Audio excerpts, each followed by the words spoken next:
Bonsoir, chers téléspectateurs de la Sen TV. C'est toujours avec un immense plaisir que je vous retrouve le soir dans votre bloc d'information. On est vendredi et nous allons faire le round-up de l'actualité de la semaine. Alors, pour en parler, je reçois sur ce plateau Monsieur Babacar Fall, qui est le secrétaire général du GRADEC, le groupe de recherche et d'appui à la démocratie participative et à la bonne gouvernance. Monsieur Fall, bonsoir.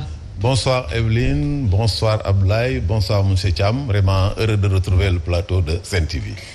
C'est un plaisir partagé. Abdoulaye Thiam, journaliste, analyste, qui est également le président de l'ANPS. Effectivement. Bonsoir tout le monde. Bonsoir Evelyne, bonsoir mon cher Abdoulaye, lui aussi. Moi aussi, c'est Abdoulaye. Donc, on a deux Abdoulaye sur le plateau. Et bonsoir à Monsieur Fall. Merci. Abdoulaye Mbow, bonsoir. Bonsoir à toi Evelyne, Claude Mandjouba. De Abdoulaye côte à côte, face à Seigne Babacar, Evelyne de l'autre côté, ça promet. Voilà. Alors tout d'abord, nous avons vécu au tout début de la semaine les affrontements à Ziguinchor entre les partisans d'Ousmane Sonko et ceux de Doudou Ka. Alors Babacar Fall, a-t-on raison de craindre le pire vu l'engouement que suscitent ces locales? Je vous remercie Evelyne. Effectivement, on a bien raison de craindre le pire. Parce que, comme je dis, il ne faut pas attendre que la case brûle pour agir. Aujourd'hui, en tout cas, ce qu'on est en train de voir, c'est que les germes d'une élection, disons, dans la violence sont en train de se mettre donc petit à petit en place. Comme vous l'avez dit, on a vu ce qui s'est passé à Ziguinchor et qui s'est répété la semaine dernière. On a vu ce qui s'est passé au moment de l'enrôlement des électeurs. Il y a eu quand même du bruit avec la délivrance des certificats de résidence, les cartes d'identité, etc., etc. Et ce qui s'est passé également à Matam avant-hier également est un facteur qui peut déclencher en fait donc la violence. Donc on a des raisons de craindre. Et il est heureux que le président de la République et avant-hier, je crois, en Conseil des ministres, ait appelé au calme. Bon, on a dit qu'elle a même fait la leçon à la classe politique. Mais je pense que c'est une responsabilité partagée. Il faut que l'État puisse prendre ses responsabilités dans cette affaire-là en étant équidistant des partis politiques. Parce que c'est une élection locale. C'est vrai qu'il y a aujourd'hui des enjeux qui dépassent le cadre de la gouvernance locale. On a fait de ces élections-là des élections avec un enjeu politique très fort. Parce qu'en réalité, on n'est plus dans un schéma d'élection local ordinaire. Si c'était que ça, des élections ordinaires avec un enjeu local, etc., je pense que peut-être qu'on aurait pu encore comprendre. Mais aujourd'hui, la proximité, ou en tout cas des élections législatives qui vont se dérouler 5 mois après ces locales, ensuite la présidentielle 18 mois après. Quand je parle de 18 mois, oui, c'est vrai qu'en termes de préparation, une élection, ça se prépare 6 mois à l'avance. Et aujourd'hui, on a entendu, en tout cas, des leaders, et pas quand même n'importe qui, dire, par exemple, quand c'est l'opposition, que c'est le premier tour de la présidentielle de 2024 qui se prépare. Et du côté du pouvoir, on a entendu la semaine dernière la déclaration de Mahmoud Saleh qui lie un peu la candidature donc, du président Macky Sall au résultat donc, de ces élections. C'est pour dire que aujourd'hui, en tout cas, si on y fait attention, on risque d'avoir une situation difficile. Déjà, il y a 1 mois, le khalife général des Mourides, Serigne Mountakha Bassirou, a alerté, a appelé les acteurs à la sérénité et à la transparence également. Le khalife général des Tidjanes a fait de même. Et je pense qu'il faudrait que l'État puisse prendre ses responsabilités en créant les conditions pour une élection transparente. Ça, c'est le mot vraiment maître. S'il n'y a pas de transparence, on ne peut pas demander aux gens, franchement, de ne pas recourir à la violence. Alors, parce que c'est ça, en fait, qui crée les situations de violence. Babacar Fall vient de parler des différentes sorties des religieux appelant les acteurs politiques à la raison. Mais ma foi, c'est comme si c'est un appel tombé dans l'oreille d'un sourd. Parce que c'est un acte qui s'est répété et il vient également de parler de la violence, de ce qui s'est passé à Matam, qui peut être source de violence et dans bien d'autres localités. Effectivement, moi, je partage totalement et entièrement, en tout cas, son analyse, surtout sur la perspective. Aujourd'hui, nul ne peut quand même faire fi de ne pas comprendre qu'il s'agit là d'un test grandeur nature en perspective de 2024 pour la présidentielle. Quel que soit par ailleurs le contre-pied qu'on a, que, par exemple, que l'APR ou bien Yahambaye, pour ne pas le citer, a voulu prendre par rapport à la sortie quand même du directeur de cabinet, c'est quand même le directeur de cabinet politique du président de la République. c'est Mahmoud Saleh, connu pour l'ensemble de ses théories, trotskistes, on ne revient pas sur ces fameux discours, sur le coup d'État debout, rampant, couché, et tout ce que vous voulez.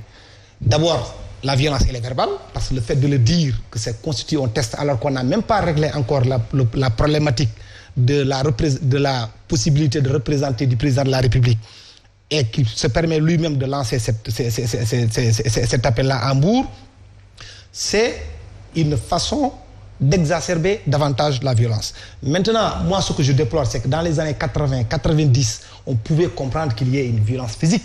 Mais aujourd'hui, au XXIe siècle, on devrait plutôt s'attendre à des débats d'idées pour qu'on puisse davantage comprendre, parce que non seulement la population a acquis une certaine expérience, les Sénégalais aussi, ou bien les hommes politiques, ont aujourd'hui compris qu'il y a beaucoup de choses qui ont été faites, notamment au niveau de la presse, notamment au niveau de la société civile. Il y a beaucoup d'avancées démocratiques qui ont été constatées dans ce pays-là.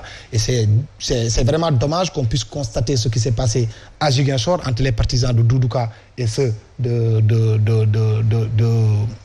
Ousmane Sonko. Oui. À Matam, ce qui s'est passé là-bas, ce n'est pas une première dans l'histoire politique de ce pays. On a toujours constaté ça, c'est-à-dire qu'un mandataire qui disparaît dans la nature, qu'est-ce qui s'est passé? Est-ce que c'est ce mandataire-là qu'il faut incriminer? Est-ce qu'il y a eu d'autres personnes qui sont passées pour essayer de le corrompre, comme on sous-entend? Parce qu'encore une fois, nous sommes des journalistes. Tant qu'il n'y a pas la preuve, on ne peut pas se permettre de jeter l'anathème sur des gens comme ça. Moi, je ne partage pas entièrement, en tout cas, je ne partage pas ce point de vue-là.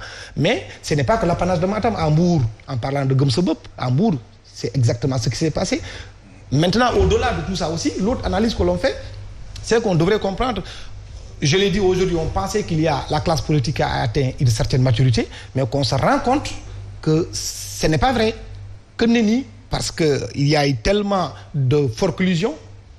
Quand on parle de forclusion, on va en venir à ces forclusions qui ont été rejetés, oui. C'est parce qu'effectivement les leaders politiques n'ont pas ces personnes ressources devant leur permettre de déposer des listes qui ne souffriront d'aucun recours. Alors Abdoulaye Thiam vient de déplorer le fait que le débat des biceps prenne le dessus sur le débat d'idées dans la classe politique. Qu'est-ce que l'État devrait faire en dehors d'assurer un scrutin transparent et équilibré plutôt? Qu'est-ce que l'État devrait faire d'autre? Parce qu'on a vu également des gros bras qui ont un peu perturbé cette pré-campagne, parce que, osons le dire, nous sommes en pré-campagne. Oui, et l'État devrait faire quoi? Tant que ce sont les responsables au sommet de l'État qui, justement, au-delà de théoriser, véhiculent même cette forme de violence verbale. Et il a cité Mahmoud Saleh, parce que ça, c'est une forme de violence verbale. Et il ne faut pas également oublier que le temps de la perestroïka, aujourd'hui, est dépassé, est largement dépassé. Cependant, aujourd'hui, l'État devrait aller dans le sens. Et Babacar l'a dit, le président de la République a alerté, justement, en tout cas, la classe politique de manière générale, mais tout en tenant un discours politique dans le communiqué du Conseil des ministres. Je crois bien que c'est ça le paradoxe chez le chef de parti, chef de coalition, qui est le président Macky Sall. À chaque fois que de besoin, quand la communication est institutionnelle et doit être institutionnalisée, il y a forcément une dose, en tout cas, d'approche politicienne. C'est ce qui devrait être évité. Quand il parle de gouvernement d'attaque, etc., ça, véritablement, il y a une approche, quoi qu'on puisse dire, politicienne. Mais le président de la République est le garant de la sécurité de tous les Sénégalais. Il lui appartient, en tout cas, de continuer, en tout cas, de tenir ce discours d'apaisement, ce discours de paix, ce discours qui rappelle, justement, à tous les acteurs, justement, impliqués dans la course en direction des élections locales, que le processus sera démocratique, que le processus sera transparent, que le processus sera inclusif. Et en réalité, appeler également les forces de sécurité véritablement à veiller au grain et ne pas véritablement jouer, en tout cas, un rôle de partialité de part et d'autre, parce que assez souvent, ça n'a pas commencé sur le président Macky Sall. De tous les régimes, on sent carrément que quand on est au pouvoir, on croit pouvoir tout se permettre quand on est sur le terrain. On voit effectivement des forces de l'ordre qui sont, en tout cas, un peu dédiées à ceux-là qui font partie du pouvoir. Et je crois bien que c'est des hommes et des femmes qui ne reçoivent que des ordres. Mais dans tous les cas, il faudrait que l'on aille dans le sens d'encadrer de manière sécuritaire pratiquement toutes les listes, que ce soit l'opposition, que ce soit le pouvoir, que ce soit les personnalités indépendantes, afin